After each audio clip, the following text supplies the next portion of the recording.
very happy to be joined in studio this morning with Congressman Ro Khanna. He just recently took what was, I think, a very courageous vote, the lone no vote on a defense budget nearing $1 trillion.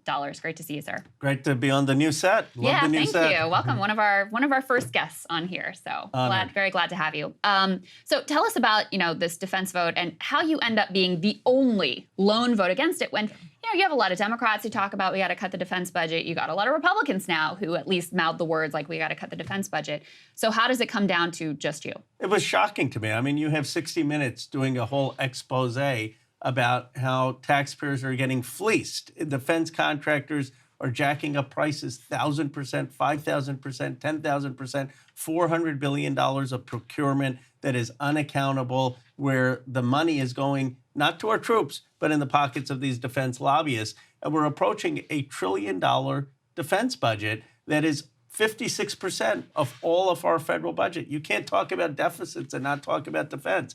So I saw the board, everyone is voting yes, and I was the one lone no vote. I'm hoping more people on the Armed Services Committee will join me. But what I've said is 60 Minutes does a better job of oversight than Congress. Yeah. Well, and there are a lot of Democrats who were elected before Putin decided to invade Ukraine. And I want to ask, let's say hypothetically in a world where Putin doesn't invade Ukraine, do you think this vote goes any differently? Or do you think this is basically the state of affairs in American politics, not just in the Democratic Party and the Republican Party, where you're going to have one lone no vote on cutting the budget here? Well, I don't think it would have made any difference on the Armed Services Committee, because the thing we're doing in Ukraine actually is we need to produce more of a defense industrial base for some of the Javelins and the Stingers.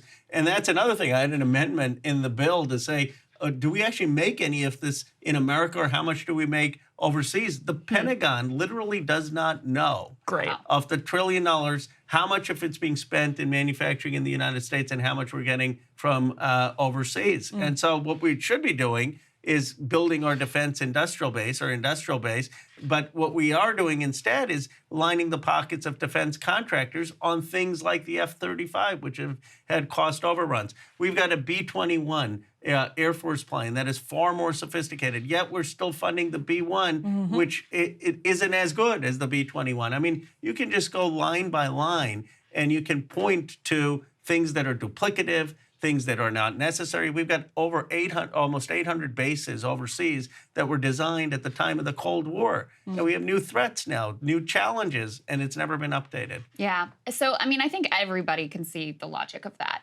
However, this is not the first time where you've had these lopsided votes, or where you've had politicians who say, in theory, yes, we should cut the defense budget, or we should audit the Pentagon, or things like that.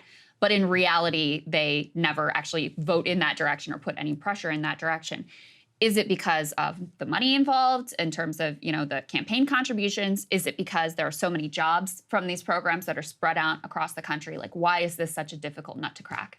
Well, three reasons. One, the defense contractor campaign contributions. I mean, we can't underestimate the role of their lobbyists and the financing that they provide campaigns.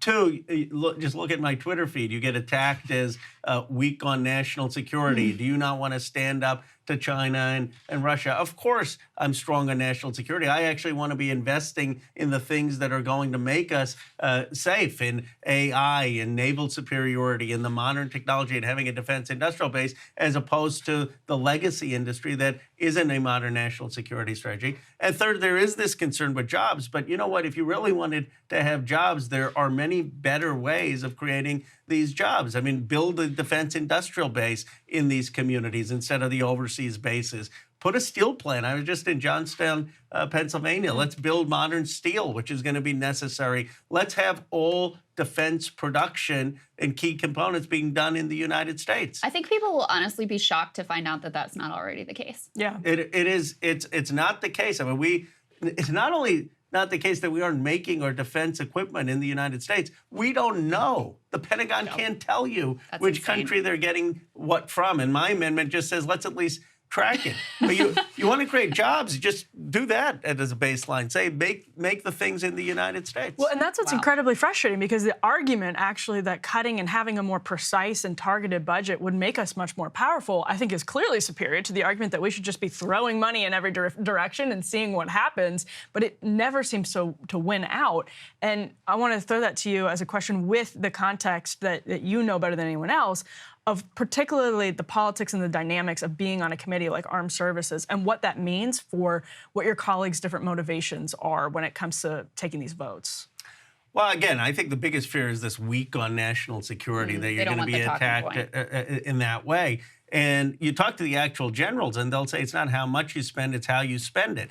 And have a more precise, a more modern national security strategy. Have a stronger defense industrial base. Think about what the actual challenges with China and Russia are and how you prepare for that. But people are afraid to have these votes. Now, when we go to the floor, you're going to probably have 60 progressives vote no, and you're going to have some people on the Republican side vote no. But until you get those folks on the committee and you start to do the oversight on the committee, things aren't going to change. And there's some obvious cases. I mean, I had held the TransDigm hearing where TransDigm admitted to basically fleecing the American public. They had to pay $16 million back to the taxpayers because of that hearing.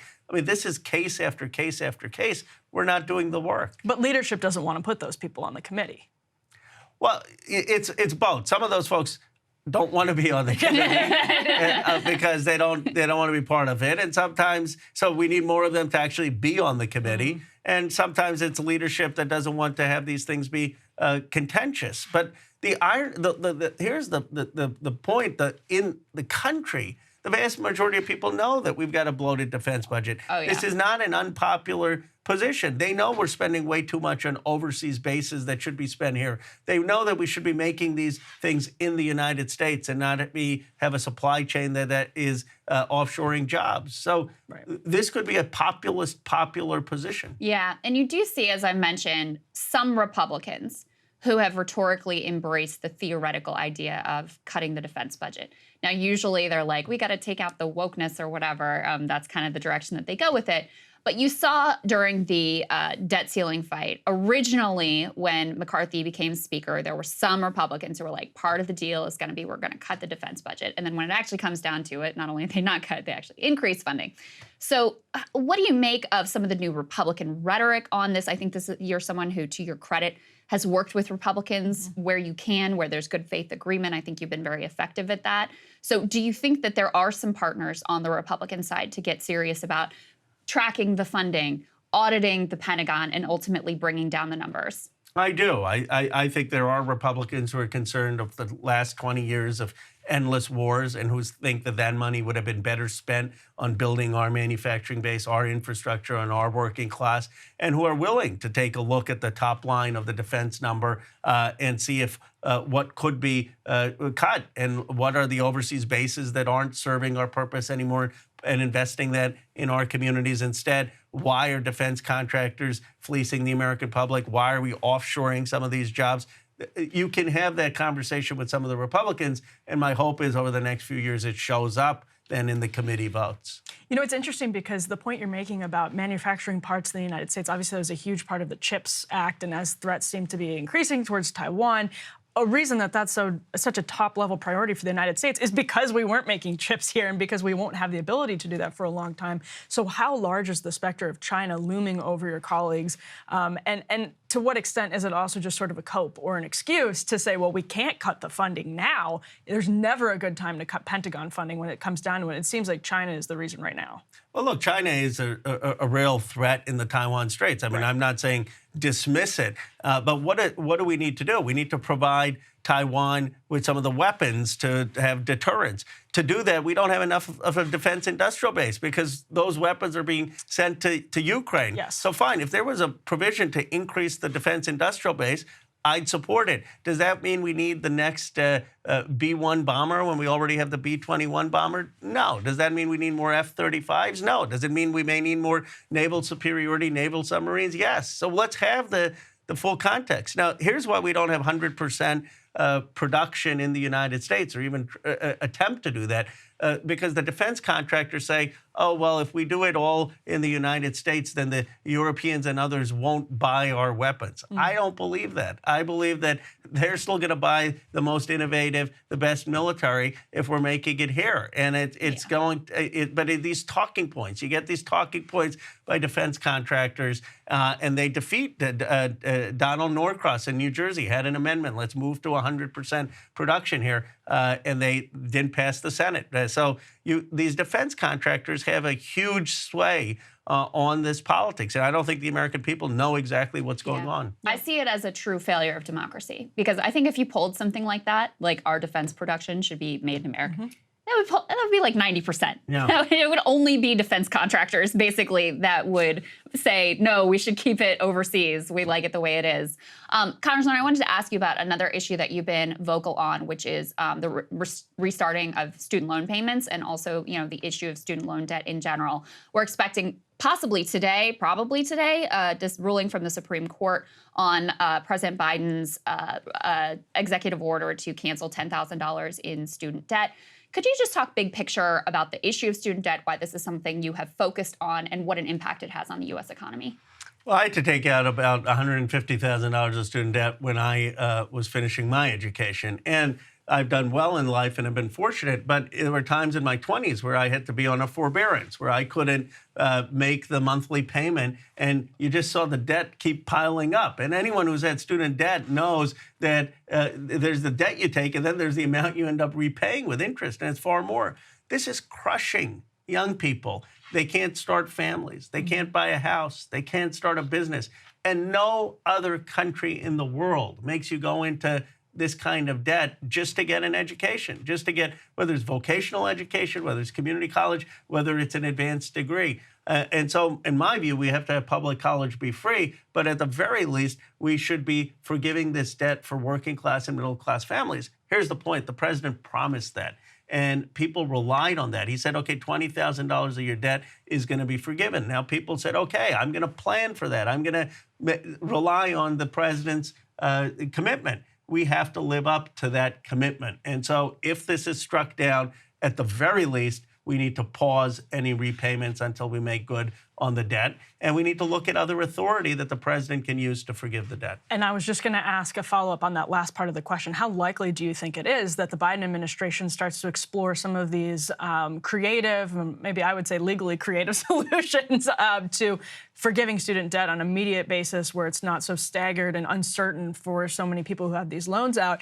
If the Supreme Court makes a decision that people expect it to make here, how likely do you think it is that the administration sort of starts to take a serious look at those other avenues? I think they're going to look at the Higher Education Act as one avenue for forgiving the loans, for stopping the repayment. There's going to be too much expectation, anger, demand from young people around this country, not just in their 20s, 30s, 40s, who've had this debt, to say, we relied on this promise. We need to do something. And by the way, if the economy, if you believe the economists, and there's a danger if it's slowing, the last thing you want to do is to take money away from people, which they're spending on restaurants or on houses, and further slow down consumer spending. It could actually help trigger a recession. Do you see this as a political issue for the president's reelection? Because young people were very important to him defeating Donald Trump in what was, really a kind of too close for comfort election last time around in a few key states. Now you've had his approval rating with young people has really deteriorated. They had majority, favorable among young people when he started his administration. Now it is definitely underwater, and it's one of his lowest performing demographic groups. So do you see this as a real political risk for him too, going into probably another matchup against Donald Trump? I do. I just keynoted the Young Democrats of America convention of 500, 700 folks there. And I said, it's hard to be young in America in 2023. Folks have student debt. And before I could even say anything, people stood up and say, cancel it, cancel it. I mean, this is top of mind for young people. This is something that this is one of the reasons they voted for the president, to help address this issue. And we need to do everything possible to make good on that promise. And young people, they're not unrealistic. They'll be able to tell if we're doing everything. And if we put up the fight and it's not working, but we've done everything, they'll understand. But what we can't do is just throw up our hands if the Supreme Court comes out with a wrong decision and not use all the authorities we have. I believe the authority is there to, at the very least, pause the payments until the debt is forgiven. So one last for you. President Biden, there are a lot of voters who have concerns about his age, about his fitness for office. Even within the Democratic base, you have a majority who say, hey, we'd like to have other options here. We might like to go in a different direction. He has two challengers right now, Marianne Williamson and RFK Jr. The DNC is not planning on holding any primary debates. Democratic Party has talked a big game about democracy. Right. Should the president debate his primary challengers? Well, look, in the past, the presidents have not debated their challenges. I don't think Barack Obama did or Bill Clinton did. But if the polling continues to be very competitive, then they have to look at it. But let's see where we are. What does competitive mean to you? I think that is a judgment call. If it looks like someone is going to be competitive in a state, or if they're actually polling high come the fall, then I think you have to look at it. But I think you have to have that threshold crossed when you have an incumbent president. So do you think that, something like the polling criteria that we had in previous debates or that the Republicans have for their debates, I think, what do they have it at, like 3% or 5%, something like that? Bumped down to 1%. 1%. Yeah. Anyway, do you think like a polling threshold like that? Because listen, just because previous incumbent presidents didn't debate isn't really an excuse if we're leaning into the, democracy is an important thing and let's have the people have a choice and hear everybody out. No other president has been this age at the time of re-election either. That's fair, But, too. if you just had a 3% or so cutoff, everyone is going to want to get on stage with an incumbent president. So I do think if there's someone who has a serious challenge in a given state come the fall, then you can make a legitimate case. But in the past, none of the incumbent presidents have debated in a primary unless it's serious. I mean, I don't know if Ted Kennedy and Jimmy Carter debated. What I will say is that the president should campaign in all of the states, in New Hampshire, in South Carolina, in Nevada, in Michigan, in the early states, and that we can't just have a Rose Garden strategy. We've got to be out there campaigning. Do you think he's making the right decision with regard to New Hampshire and Iowa staying off the ballot? It appears to be the direction he's going in. I think he should be on the ballot in New Hampshire. I understand why you want to move South Carolina up, but sometimes that may take a couple cycles, and New Hampshire doesn't have a choice right now under their law, and they have got a Republican governor. What I fear is if for 1 year you just have the Republicans up there campaigning and Robert Kennedy up there campaigning and Marianne Williamson up there campaigning, and the president is not in that conversation, that hurts not just in New Hampshire, that hurts in the national narrative. I believe if the president puts his name on the ballot in New Hampshire, he will win. He would have the support of the senators, the members of Congress. He'd have Bernie Sanders' support. And that's something I've said both publicly and privately. He should be campaigning there. Congressman, so grateful for your time. Thank you so much. Always great to see you. Thank you. Hey guys, if you like that video, go to breakingpoints.com, become a premium subscriber, and help us build the best independent media organization on the planet. That's right. We're subscriber funded. We're building something new. We want to replace these failing mainstream media organizations. So again, to subscribe, it's breakingpoints.com.